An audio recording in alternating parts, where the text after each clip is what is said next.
Global डेब्ट आज तक की सबसे ज्यादा है। ये कोई बढ़ा चढ़ा के कहना नहीं है, ये सच है। ये आंकड़े चौंका देने वाले हैं।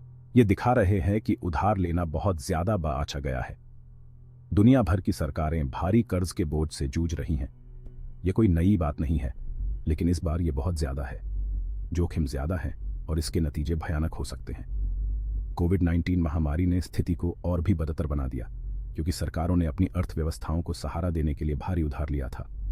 कम ब्याज दरों के साथ इससे और अधिक उधार लेने को बढ़ावा मिला। अब जैसे जैसे ब्याज दरें बढ़ रही हैं, कर्ज चुकाना महंगा होता जा रहा है, जिससे सरकारी बजट पर दबाव बढ़ रहा है।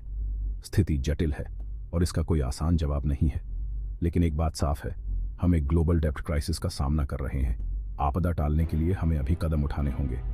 आत्मसंतुष्टि का समय अब समाप्त हो गया है। सरकारी कर्ज एक पेचीदा मामला है जिसमें कई सारे कारण होते हैं। एक मुख्य कारण है ज्यादा खर्च करना।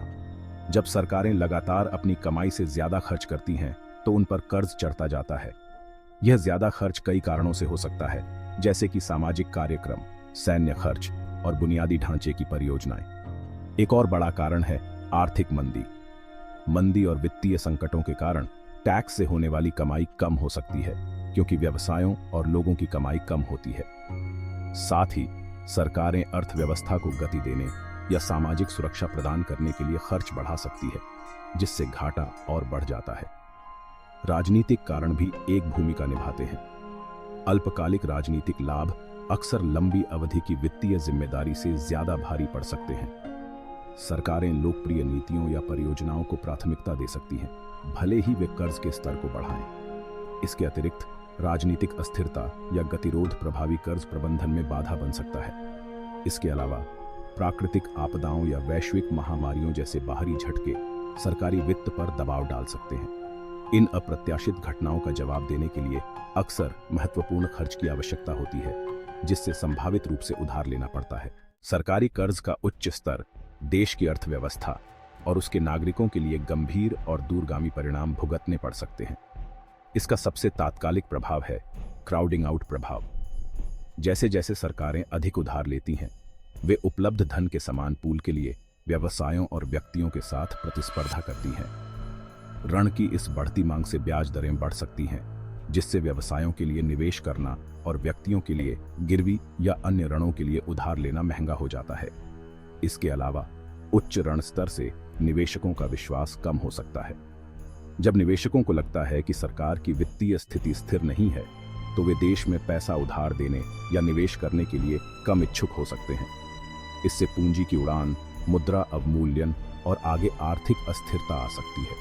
इसके अलावा कर्ज चुकाना, ब्याज और मूलधन का भुगतान सरकारी राजस्व के एक बड़े हिस्से को खा जाता है, जिससे स्वास्थ्य सेवा, शिक्षा और बुनियादी ढांचे जैसी आवश्यक सार्वजनिक सेवाओं के लिए कम संसाधन उपलब्ध होते हैं। इससे इन सेवाओं की गुणवत्ता में गिरावट आ सकती है, जिससे आर्थिक विकास और सामाजिक कल्याण में बाधा आ सकती है। चरम मामलों में असंगत ऋण स्तर से सॉवरेन ऋण संकट पैदा हो सकता है। यह तब होता है जब कोई सरकार अपने वित्तीय दायित्वों को पूरा करने में सक्षम नहीं रह जाती है, जिसके परिणाम स्वरूप डिफॉल्ट, हाइपरइन्फ्लेशन और गंभीर आर्थिक कठिनाई हो सकती है।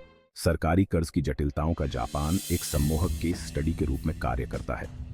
देश दशकों से उच्च और बढ़ते कर्ज से जीडीपी अनुपात से जूझ रहा है, जो 250% से अधिक है।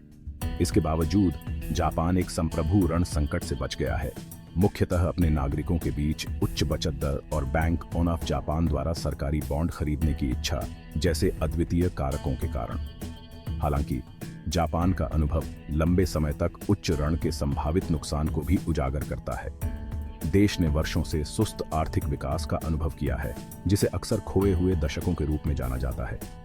जबकि इस ठहराव के कारण बहुआयामी है, विशाल ऋण बोझ ने निस्संदेह सरकारी खर्च को कम करके और संभावित रूप से निजी निवेश को हतोत्साहित करके एक भूमिका निभाई है। जापान की स्थिति राजकोषीय स्थिरता के महत्व को रेखांकित करती है। जबकि देश ने अब तक अपने ऋण बोझ का प्रबंधन किया है, इसका अनुभव आर्थिक विकास और समृद्धि पर उच्च ऋण स्तर के संभावित दीर्घकालिक परिणामों की एक सतर्क कहानी के रूप में कार्य करता है। जापान के विपरीत अर्जेंटीना का उच्च सरकारी ऋण के साथ अनुभव अस्थिर उधार लेने के जोखिमों के बारे में एक गंभीर चेतावनी देता है। दक्षिण अमेरिकी राष्ट्र का आर्थिक संकटों का एक लंबा इतिहास रहा है, जिसमें कई संप्रभु चूक और अति मुद्रास्फीति की अवधि शामिल है। अर्जेंटीना के संघर्ष कई कारकों से उपजे हैं, जिनमें पुराना अति खर्च, राजनीतिक अस्थिरता और बाहरी झटके शामिल हैं। देश की बार बार की चूक ने निवेशकों का विश्वास कम कर दिया है, जिससे अंतर्राष्ट्रीय ऋण बाजारों तक पहुंच प्राप्त करना मुश्किल हो गया है और उधार लेने की लागत अधिक हो गई है। अर्जेंटीना के ऋण संकटों के परिणाम उसके नागरिकों के लिए विनाशकारी रहे हैं। अतिमुद्रास्फीति ने बचत को मिटा दिया है, क्रय शक्ति को कम कर दिया है और गरीबी को बढ़ावा दिया है। आर्थिक अनिश्चितता ने निवेश में बाधा डाली है, विकास को प्रभावित किया है और सामाजिक अशांति पैदा की है। अर्जेंटीना का अनुभव राजकोषीय जिम्मेदारी के महत्व की एक गंभीर याद दिलाता है और अनियंत्रित सरकारी ऋण के संभावित परिणामों का। सरकारी कर्ज स्वाभाविक रूप से अच्छा या बुरा नहीं होता है। यह एक उपकरण है, किसी भी अन्य की तरह। समझदारी से इस्तेमाल किया जाए तो यह फायदेमंद हो सकता है, बुरी तरह से इस्तेमाल किया जाए तो यह विनाशकारी हो सकता है। कर्ज आर्थिक विकास के लिए एक शक्तिशाली उपकरण हो सकता है। सरकारें उधार ली गई धनराशि का उपयोग बुनियादी ढांचे, शिक्षा और अन्य क्षेत्रों में निवेश करने के लिए कर सकती हैं, जो उत्पादकता को बढ़ावा देते हैं और रोजगार पैदा करते हैं। यह खर्च लंबे समय में उच्च आर्थिक विकास का कारण बन सकता है। हालांकि अत्यधिक कर्ज आर्थिक विकास को प्रभावित कर सकता है। उच्च ऋण स्तर से ब्याज दरें अधिक हो सकती हैं, जिससे निजी निवेश कम हो सकता है। यह आर्थिक गतिविधियों को धीमा कर सकता है और सरकारों के लिए भविष्य की चुनौतियों का समाधान करना कठिन बना सकता है। कुंजी संतुलन है। सरकारों को अपनी विशिष्ट परिस्थितियों के लिए ऋण का सही स्तर खोजने की आवश्यकता है। कोई एक आकार फिट सभी उत्तर नहीं है, लेकिन एक बात स्पष्ट है, अस्थिर ऋण आपदा का एक नुस्खा है। सरकारी ऋण की जटिलताओं को नेविगेट करने के लिए एक नाजुक संतुलन की आवश्यकता होती है। सरकारों को आर्थिक विकास के लिए रणनीतिक रूप से ऋण का उपयोग करने और अत्यधिक उधार लेने के नुकसान से बचने के बीच एक स्थायी संतुलन बनाने का प्रयास करना चाहिए। इसके लिए विवेकपूर्ण राजकोषीय प्रबंधन, जिम्मेदार व्यय प्रथाओं और दीर्घकालिक दृष्टिकोण की आवश्यकता होती है। पारदर्शिता और जवाबदेही महत्वपूर्ण है। सरकारों को अपने ऋण स्तर, व्यय प्राथमिकताओं और ऋण प्रबंधन रणनीतियों के बारे में पारदर्शी होना चाहिए। यह पारदर्शिता सार्वजनिक जांच और सूचित निर्णय लेने की अनुमति देती है। स्वतंत्र राजकोषीय परिषदों जैसे जवाबदेही तंत्र निरीक्षण प्रदान कर सकते हैं और जिम्मेदार राजकोषीय प्रथाओं को सुनिश्चित कर सकते हैं।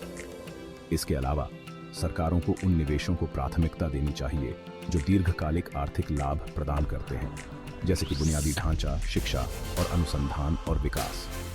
ये निवेश उत्पादकता को बढ़ावा दे सकते हैं, प्रतिस्पर्धात्मकता को बढ़ा सकते हैं और आर्थिक विकास के एक अच्छे चक्र का निर्माण कर सकते हैं। सरकारी ऋण के उच्च स्तर को संबोधित करने के लिए, स्थिति को स्थिर करने के लिए अल्पकालिक उपायों को शामिल करते हुए एक बहुआयामी दृष्टिकोण की आवश्यकता होती है और राजकोषीय स्थिरता सुनिश्चित करने के लिए दीर्घकालिक संरचनात्मक सुधार। अल्पावधि में तीव्र ऋण संकट का सामना कर रही सरकारों को खर्च में कटौती और कर वृद्धि जैसे तपस्या के उपायों को लागू करने की आवश्यकता हो सकती है। ये उपाय अलोकप्रिय हो सकते हैं, लेकिन राजकोषीय संतुलन बहाल करने और निवेशकों का विश्वास हासिल करने के लिए वे अक्सर आवश्यक होते हैं। हालांकि अकेले तपस्या कोई टिकाऊ समाधान नहीं है। सरकारों को अपनी ऋण समस्याओं के मूल कारणों को दूर करने के लिए संरचनात्मक सुधारों को भी लागू करना चाहिए। इसमें कर संग्रह, दक्षता में सुधार, बेकार खर्च को कम करने और आर्थिक विकास को बढ़ावा देने के उपाय शामिल हैं। ऋण पुनर्गठन उन देशों के लिए भी एक विकल्प हो सकता है जो अपने ऋण बोझ को प्रबंधित करने के लिए संघर्ष कर रहे हैं। इसमें लेनदारों के साथ चुकौती की शर्तों का विस्तार करने, ब्याज दरों को कम करने के लिए बातचीत करना शामिल है या ऋण के एक हिस्से को माफ भी कर दिया जाता है। उच्च सरकारी ऋण से जूझ रही दुनिया में रहने के लिए व्यक्तियों को सक्रिय और आर्थिक रूप से जानकार होने की आवश्यकता है। जबकि सरकारी नीतियां व्यक्तिगत नियंत्रण से बाहर हैं, व्यक्तिगत वित्त का प्रभार लेने से संभावित जोखिमों को कम किया जा सकता है और अधिक स्थिर भविष्य सुरक्षित किया जा सकता है। एक ठोस वित्तीय नियम का निर्माण करके प्रारंभ करें। इसमें एक यथार्थवादी बजट बनाना, आय और व्यय पर नजर रखना और अनावश्यक खर्च को कम करने के लिए क्षेत्रों की पहचान करना शामिल है।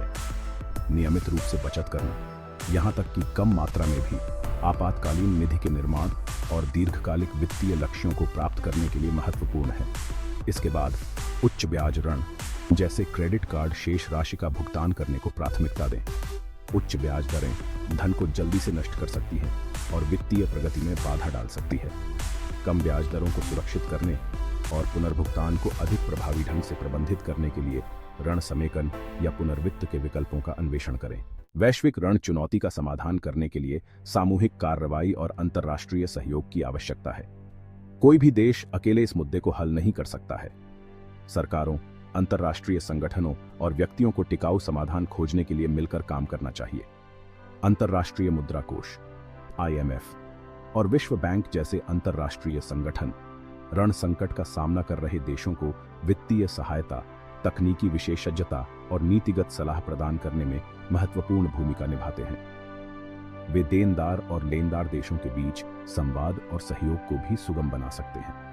सरकारों को जिम्मेदारी से उधार देने और उधार लेने की प्रथाओं में शामिल होना चाहिए। लेनदार देशों को शिकारी उधार प्रथाओं से बचना चाहिए, जो विकासशील देशों को ऋण के चक्र में फंसा सकती है। उधार लेने वाले देशों को यह सुनिश्चित करने के लिए पारदर्शिता, जवाबदेही और ठोस राजकोषीय प्रबंधन को प्राथमिकता देनी चाहिए कि उधार ली गई धनराशि का प्रभावी ढंग से उपयोग किया जाए। ग्लोबल डेब्ट टाइम बम टिक रहा है। निष्क्रियता के परिणाम अनदेखा करने के लिए बहुत बड़े हैं। इस संकट से निपटने के लिए हमें तत्काल कार्रवाई करने की आवश्यकता है, इससे पहले कि बहुत देर हो जाए। यह केवल सरकारों के हल करने के लिए समस्या नहीं है, हम सभी को भूमिका निभानी है। हमें अपने नेताओं से राजकोषीय उत्तरदायित्व की मांग करने की आवश्यकता है। हमें अपने खर्च और बचत की आदतों के प्रति सचेत रहने की जरूरत है और हमें एक अधिक टिकाऊ भविष्य बनाने के लिए मिलकर काम करने की आवश्यकता है। आगे का रास्ता आसान नहीं होगा, लेकिन यह एक ऐसा रास्ता है जिसे हमें लेना ही चाहिए। हमारी अर्थव्यवस्थाओं और हमारे समाजों का भविष्य इस पर निर्भर करता है।